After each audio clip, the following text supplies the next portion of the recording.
আমরা hair ট্রান্সপ্লান্টের post operative care নিয়ে discuss করছি।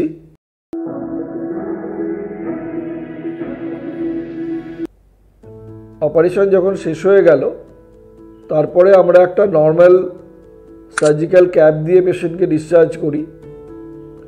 বাড়িতে গিয়ে পেশেন্ট খাওয়া দাওয়া নর্মাল করেন এবং ওই দিন রাত্রিরে একটা অ্যান্টিবায়োটিক, একটা অ্যানালজেসিক এবং অ্যালপ্রাক্স ঘুমের ওষুধ দেওয়া হয়। পরের দিন থেকে ওই ক্যাপটা আমরা 10টা নাগাদ খুলতে বলি।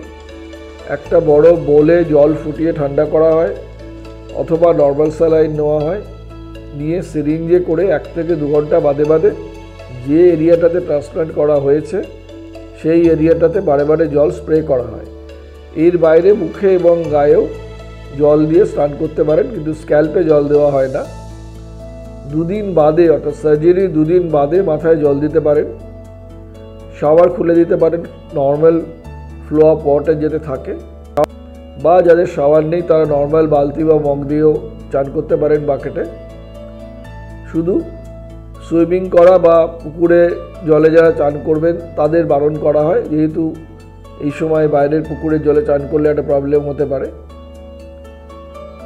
মেডিসিনের মধ্যে দিনে 2 বার বা 3 বার করে অ্যান্টিবায়োটিক এবং অ্যানালজেসিক দেওয়া হয়।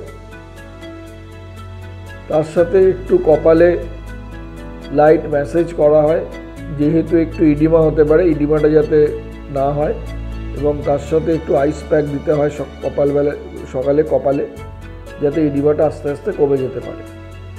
বাই 2 to 3 ডেজ সমস্ত পেশেন্ট সম্পূর্ণ নর্মাল হয়ে যায়।